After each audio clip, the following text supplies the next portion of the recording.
बिस्मिल्लाहिर्रहमानिर्रहीम। अस्सलाम वालेकुम नाज़रीन, आप यूट्यूब चैनल देख रहे हैं। मैं इमरान खान हूँ। इससे पहले कि मैं जो पाकिस्तान के अंदर से जगह जगह खबरें आ रही हैं वो आपके साथ शेयर करूँ, सबसे पहले जो वज़ीरिस्तान से तस्वीर हम देख रहे हैं सोशल मीडिया पे, और ये मीर अली की तस्वीर है। मीर अली में पहले भी बहुत नुकसान हो चुका है। मुझे याद है आज से चंद साल पहले जब बहुत ज़बरदस्त ऑपरेशन चल रहे थे, उस वक्त मीर अली के बाजार में एक दफ़ा ऐसे भी हालात थे लड़ाई के दौरान कि कोलेटरल डैमेज में खवातीन और बच्चे बहुत बड़ी तादाद में शहीद हो गए थे, और उस पर मौलाना फजल रहमान समेत बाकी तमाम पोलिटिकल पार्टीज ने भी आवाज़ उठाई थी, और बहुत बुरे हालात वज़ीरिस्तान ने देखे। ये जो टेररिज्म की वॉर है इसके हवाले से बहुत बुरे हालात देखे। अभी जो मुनाज़रा हम देख रहे हैं यहाँ पे बहुत बड़ी तादाद में जो मवेशी हैं उनको नुकसान पहुंचा है, इंसानों को नुकसान पहुंचा है, क्योंकि उन एरियाज के अंदर अभी प्रॉपर इंटरनेट नहीं है, कम्युनिकेशन का निज़ाम जो है वो ठीक नहीं है, जिसकी वजह से वहां से इंफॉर्मेशन प्रॉपर आती नहीं है। हमें पता नहीं चलता कि नुकसान किस नौइयत का और कितना ज्यादा हुआ है, लेकिन जो तस्वीर और वीडियोस आ रही हैं वो दिल दहला देने वाली है, वो बहुत परेशान कौन है। इसके बारे में जो अभी इब्तदाई इतलात मेरे पास पहुंची है वो ये है कि यहाँ पे एक लड़ाई हुई है। कुछ लोग कहते हैं कि ड्रोन अटैक हुआ है, वो भी कंफर्म नहीं हो रहा, लेकिन यहाँ एक लड़ाई हुई है सिक्योरिटी फोर्सेज में और दूसरी जानिब से दहशतगर्दों में, और ये बड़ी शदीद किस्म की लड़ाई थी, और इसके नतीजे में जो लोकल्स हैं उनका नुकसान हुआ, जो बहुत बड़ी तादाद में मवेशी है, जानवर है बेजुबान, उनका बहुत नुकसान हुआ, और वहाँ प्रॉपर्टी का बहुत नुकसान हुआ है। अभी जो है वो इमदादी सरगर्मियां जारी है, और सूबाई हुकूमत ने एक पैकेज भी अनाउंस किया है मवेशियों के हवाले से भी, और जो इंसानी जानों का नुकसान हुआ उस हवाले से भी। तो ये बड़ा अनफॉर्चुनेट है। तफसीलात जैसे ही आएंगी और पता चलेगा कि लड़ाई क्या थी, क्यों थी, और ये किस तरह हुई और कितना नुकसान हुआ, मैं आपके साथ शेयर कर दूंगा। लेकिन पाकिस्तान ने जितना नुकसान उठाया है उतना दुनिया में शायद किसी ने दहशतगर्दी के खिलाफ लड़ाई में नुकसान नहीं उठाया। हम तो बहरहाल किसी जंग में भी नहीं है, हमारे पर तो जंग मुसल्लत हुई है, हमने दूसरों की जंगों को लाकर अपने मुल्क के अंदर लड़ा है। अब आज इमरान खान साहब का एक स्टेटमेंट है आज के दिन में भी, वो अली अमीन गंडापुर साहब से मिले थे। अली अमीन गंडापुर साहब को इमरान खान साहब ने कुछ अहम जो है वो इंस्ट्रक्शंस दिए। वैसे जो भी इमरान खान से मिलकर आता है ना, तो वो बाहर आने के बाद चंद दिन तक उसका रवैया और उसका अंदाज जो है वो काफी जारहाना हो जाता है। इससे आपको इस बात का आइडिया हो सकता है कि जेल में बैठा हुआ आदमी इतने मजबूत आसाब का है कि वो आजाद फिरने वालों को ताकत के इंजेक्शन लगाता है जब ये जाकर उसको जेल में मिलते हैं। ये बाहर अगर इनकी बॉडी लैंग्वेज ढीली होती है, ये ढीले ढीले जाते हैं जेल के अंदर, अंदर से पहलवान बन के बाहर निकलते हैं। तो इमरान खान के अंदर ये करिश्मा और ये तो है, यानी लीडर में कम से कम ये तो होना चाहिए कि जब उससे कोई वर्कर या उससे कोई उसकी पार्टी का बंदा मिले तो वो एनर्जी लेकर आए और नजरिया लेकर आए और एक नई सोच लेकर आए। तो गंडापुर साहब ने बाहर आकर क्या कहा, क्या किया, वो मैं आपको बताता हूं। लेकिन पहले इमरान खान का स्टेटमेंट। इमरान खान साहब अडियाला जेल में मीडिया से बातचीत कर रहे थे। उन्होंने बड़ा वाज़ेह ये कहा है कि कादी फायद ईसा आईनी तरमीम के बेनिफिशियरी है, और आईनी तरमीम के हवाले से या उसके हवाले से जो जुड़े हुए केसेस हैं वो भी कादी फायद ईसा साहब सुन रहे हैं। ये भी बड़ी हैरत की बात है ना कि जो बेनिफिशियरी है आईनी तरमीम के, वही आईनी तरमीम के बंदोबस्त के लिए जो केसेस हैं वो भी वही सुन रहे हैं, जिनमें एक केस 63A का भी है, खुद उसके सरबराह बने हुए बेंच के कादी फायद ईसा साहब। तो अब आ जाए आप केस में हो क्या रहा है। कादी फायद ईसा आईनी तरमीम के बेनिफिशियरी है जो इंसाफ नहीं होने दे रहे। इमरान खान साहब ने कहा कि सुप्रीम कोर्ट में कल से जो हो रहा है सबको पता चल गया है। ये क्या कर रहे हैं, ये सब गैंग ऑफ 3 को तौसीह देने के लिए किया जा रहा है। मुल्क का बेड़ा गर्क तो उन्होंने कर दिया, अब सुप्रीम कोर्ट को भी तबाह कर रहे हैं। गैंग ऑफ 3 की तौसीह की वजह से सारा मुल्क दांव पर लगा हुआ है। इमरान खान ने कहा कि जहां सारे फैसले लिखे हुए आते हैं जजेस आकर सुना देते हैं। ये चाहते हैं कि सुप्रीम कोर्ट और हाई कोर्ट के जजेस भी ताबे हो जाए। हाई कोर्ट के जजेस पर दबाव डाला जा रहा है। हुकूमत सारी अदलिया को तबाह करने पर लगी हुई है। इलेक्शन फ्रॉड को कवर करने के लिए इनको अपने जजेस चाहिए। इमरान खान का कहना था कि 8 फरवरी के इंतखाबात को पूरी दुनिया ने फ्रॉड इलेक्शन कहा। एक मरतबा भी कादी फायद ईसा ने यह नहीं कहा कि हमारी खवातीन और कारकुनान जो जेलों में है उनके साथ क्या हो रहा है। 9 मई वाकयात में उन्होंने आग लगाई। ISPR जवाब दे के CCTV फुटेजेस कहां गई। ये चाहते हैं कि PTI किसी भी तरह से ऊपर ना आए। मीडिया से बात करते हुए इमरान खान ने कहा कि हमें कोई भी जलसा नहीं करने दिया जा रहा। चीफ जस्टिस का यह काम होता है कि वो बुनियादी हुकूक का तहफ़्फ़ुज़ करे। गर्मियों का जलसा भी क्या 6 बजे खत्म हो जाता है, यानी गर्मियों में तो 6 बजे शाम होती है। सारी कौम को पता है कि क्या हो रहा है। कल से जो हो रहा है इससे वाज़ेह है कि चीफ जस्टिस और चीफ इलेक्शन कमिश्नर मिले हुए हैं। इमरान खान ने कहा कि सुप्रीम कोर्ट और मईशत समेत पूरा निजाम डोल रहा है। चीफ इलेक्शन कमिश्नर को पता है कि इस पर आर्टिकल 6 लगेगा, इसीलिए इलेक्शन फ्रॉड को दबाया जा रहा है। चीफ जस्टिस भी इलेक्शन फ्रॉड का मामला चीफ इलेक्शन कमिश्नर के पास भिजवा देता है। सबसे ज्यादा धांधलीदार इलेक्शन की तारीफ चीफ जस्टिस करता है। थर्ड अंपायर सबको कंट्रोल कर रहा है, वो इनकी टीम का कैप्टन है। इनका मकसद यह है कि फ्रॉड सामने ना आ जाए और PTI ऊपर ना आ जाए। इमरान खान ने कहा कि PTI के डर से सुप्रीम कोर्ट और जमहूरियत को तबाह किया जा रहा है। आज जजेस को धमकियां मिल रही है क्योंकि कादी फायद ईसा नहीं सुनता। वो इसलिए नहीं सुन रहा क्योंकि काजी इनका हिस्सा है। इस्लामाबाद हाई कोर्ट के जजेस ने जो कहा था इस पर चीफ जस्टिस ने क्या किया, उन्होंने कहा कि रावलपिंडी में जलसे की इजाजत ना दी गई तो एहतजाज करेंगे। अगले चीफ जस्टिस की तकर्री का ऐलान किया जाए। जस्टिस मंसूर अली शाह को मुकम्मल बैक करते हैं। इस वक्त याह्या खान पार्ट 2 हुकूमत है। अच्छा, मंसूर अली शाह साहब के बारे में आपको ये बता देता हूँ कि उनके बारे में सोशल मीडिया पे एक नोटिफिकेशन आया। अब रोजाना बहुत सारी सच्ची झूठी चीजें सोशल मीडिया पे आती है, तो ये एक फेक नोटिफिकेशन था, सोशल मीडिया पे वायरल हो गया। लेकिन आप देखें फौरी तौर पे पाकिस्तान की वजारत इत्तलात और पाकिस्तान की वजारत कानून दोनों ने इसके ऊपर रद्द-ए-अमल देकर ये कहा नहीं ये फेक है, ये सही नहीं है, हमने कोई नोटिफिकेशन अभी जारी नहीं किया। इसका मतलब क्या है? इसका मतलब यह है कि वो ये बताना चाहते हैं कि हम जस्टिस मंसूर अली शाह साहब का कोई नोटिफिकेशन जारी करने का फिलहाल कोई इरादा नहीं रखते। दिखाई तो ये दे रहा है, लेकिन अगर बुगला की तारीख खड़ी हो गई और पब्लिक खड़ी हो गई साथ और अदलिया ने अंगड़ाई ले ली और अपनी स्पेस को रीगेन करने का सोच लिया, तो इनको नोटिफिकेशन जो है ना वो सूली पे टंग पे इनको देना पड़ेगा। इनको नोटिफिकेशन हर हाल में करना पड़ेगा। इमरान खान साहब ने कहा कि इस वक्त याह्या खान पार्ट 2 हुकूमत है। मशरकी की पाकिस्तान के लोग पाकिस्तान को छोड़ना नहीं चाहते थे, वो लोग हुकूक चाहते थे, ताकत का इस्तेमाल करके इन्हें अलहदगी की जानिब धकेल दिया गया। याह्या खान ने अपनी ताकत के लिए जीती हुई जमात को इक़्तिदार नहीं दिया।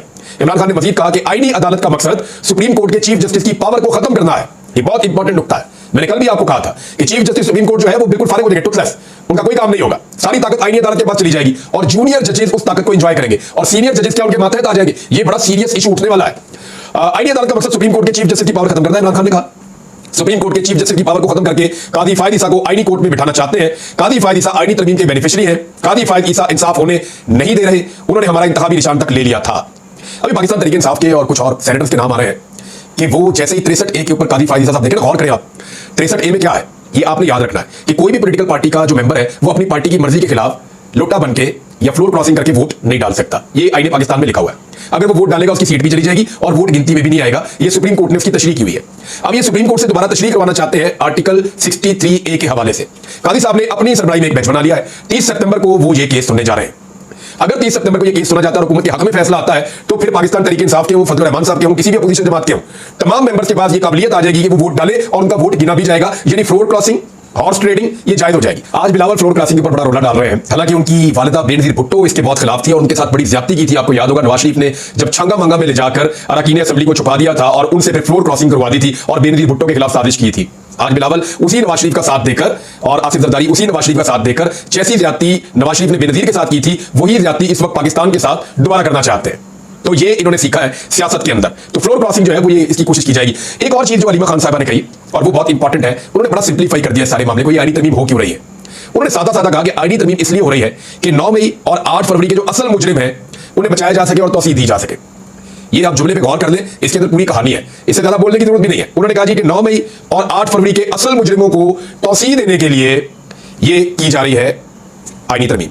ये हो गया, उन्होंने सिंपल कर दिया इसको। अली अमीन गंडापुर साहब को इमरान खान साहब ने कुछ इंस्ट्रक्शन दी है, वो मैं आपको बता देता हूं। और जो रिपोर्ट हुआ वो ये है कि इमरान खान साहब ने अली अमीन गंडापुर साहब के साथ एक लंबे अरसे के बाद मुलाकात की। बीच में उनकी मुलाकात नहीं हो पा रही थी। जब इमरान खान साहब ने यह कहा कि एस्टेब्लिशमेंट के साथ कोई मुज़ाकरात नहीं करेगा, जब पार्लियामेंट हाउस के अंदर छापा मार के, जब सानिया हुआ था 9 सितंबर का, पार्लियामेंट हाउस के अंदर छापा मारा गया था, अंदर से एमएनए इसको नकाबपोश उठाकर अगवा करके ले गए थे, तो उस हवाले से इमरान खान साहब ने कहा था कि अब एस्टेब्लिशमेंट से हम कोई बात नहीं करेंगे, जब अली अमीन गंडापुर साहब भी कई घंटों के लिए लापता हो गए थे। तो इमरान खान साहब ने अली अमीन गंडापुर साहब से मुलाकात में उन्हें ये बराह रास्त हदायत जारी कर दी है कि अब आपने एस्टेब्लिशमेंट के साथ कोई मुज़ाकरात नहीं करने, कोई बातचीत नहीं करनी। इस वक्त अब आपने, इमरान खान साहब ने कहा अली अमीन गंडापुर साहब को कि अब आपने एस्टेब्लिशमेंट के साथ कोई मुज़ाकरात नहीं करने, कोई बातचीत नहीं करनी।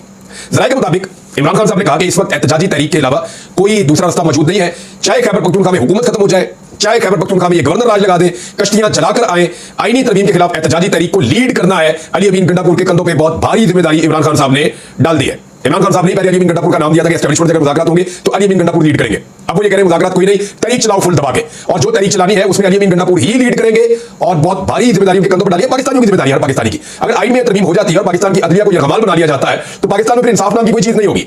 और याद रखिएगा, जैसी हुकूमत दिल करेगा वैसी बन जाया करेगी, जितना अरसा दिल करेगा तब तक रहा करेगी, और जिसका दिल करेगा फॉर्म 47 पे आ जाया करेगा, फिर वोटें डालने का कोई फायदा नहीं है। फिर एक फॉर्म ऐसे दे दिया करेंगे 47 का फॉर्म यहाँ पे मैंने है, यानी फॉर्म ले लेंगे 250-300 फॉर्म एक एक करके सबको दे देंगे, आपका ही आपका ही आपका ही आपका, अब आप लोग एमएनए हैं।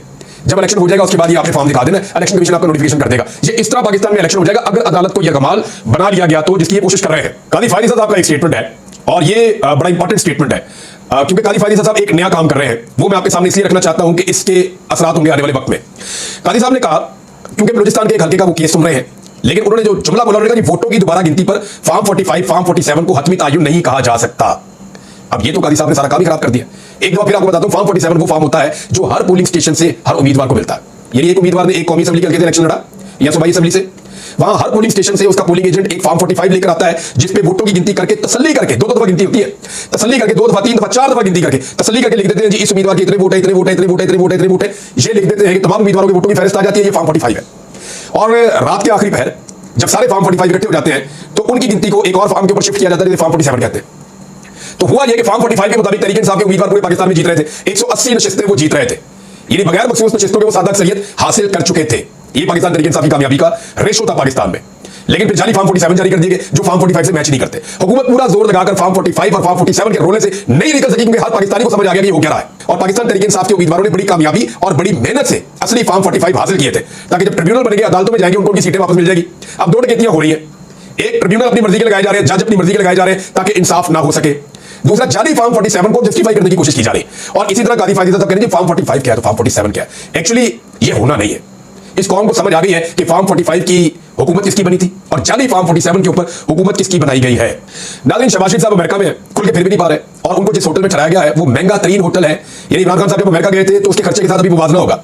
जिन होटलों में शहबाज शरीफ साहब ठहर रहे हैं वहां ठहरने की वजह यह है कि वहां आम आदमी को दाखिले की इजाजत नहीं है, क्योंकि आम आदमी को दाखिले की इजाजत होगी तो लोग नारे लगाएंगे, इनको पकड़ेंगे, इनको शीशा दिखाएंगे तो इनके लिए प्रॉब्लम हो जाएगी। इमरान खान साहब तो जाके वहां पे ठहरते सरकारी इमारतों के अंदर जो पाकिस्तानी है वहां पे, और शहबाज शरीफ साहब जाके कहां ठहरते, वो वहां के लग्जरी तरीन होटल जहां पे आम आदमी घुस नहीं सकता वहां पे जाके ठहरते हैं महंगी तरीन जगहों के ऊपर। और अभी शहबाज शरीफ साहब ने वीडियो पोस्ट की हुई थी जहां से कचरा नहीं निकालते होटल का बाहर, उस तरफ से शहबाज शरीफ साहब निकल के बाहर आ रहे होटल में, मेन दरवाजा भी इस्तेमाल नहीं कर रहे कि लोग नारे लगाएंगे, लोग बुरा भला कहेंगे। ये हालात है पाकिस्तान के वज़ीर-ए-आज़म के।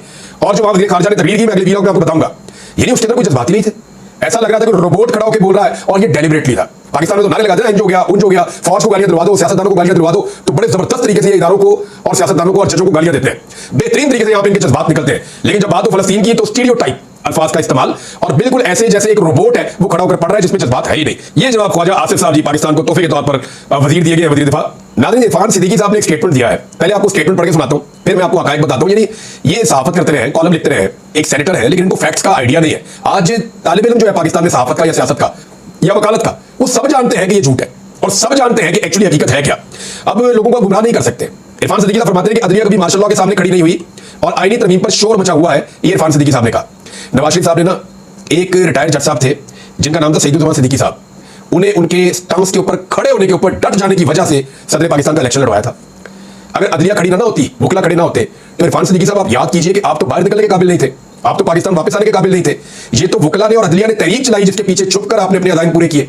आप तो पीछे छुप छुप के रहते थे, आप तो सामने आते ही नहीं थे, आपकी तो लीडरशिप नजर नहीं आती थी। वो तो सिर्फ ये करते थे कि जनाब आपको फंड बता दें, वो हम आपको दे देते हैं थोड़ा बहुत, तो वकला तहरीक चलाएं। तो वकला तहरीक में आपने फंडिंग जरूर की थी लेकिन आप पीछे छुप कर कार्रवाई करते थे, आपके तो बंदे भी नजर नहीं आते थे। और जब अदलिया की बहाली हो रही थी, एक डिक्टेटर के खिलाफ आवाज उठाई जा रही थी, तो मुझे अच्छी तरह याद है फौजिया वहाब साहब ने बताया कि नवाज शरीफ साहब अपने घर से निकलने को तैयार नहीं थे। और जब इनको अमेरिका की तरफ से गारंटी आई कि मियां साहब निकल आए आप घर से, और जब हुकूमत को कह दिया गया कि निकलने दें मियां साहब को, तो फिर मियां साहब अपने घर से निकले और एक फिक्स मैच खेला कि जनाब इतने बजे मैं यहां पहुंचूंगा तो आपने अदलिया बहाल कर देनी है, तो क्रेडिट आप मुझे दे दें। तो ये है हकीकत कि जब मियां साहब और सारे भागे हुए थे तब भी अदलिया एक डिक्टेटर के खिलाफ खड़ी थी और मारे खा रहे थे वकला भी और जजेस भी। अब तक के लिए इतना, अपना ख्याल रखिए, अपने चैनल का भी अल्लाह हाफ़िज़।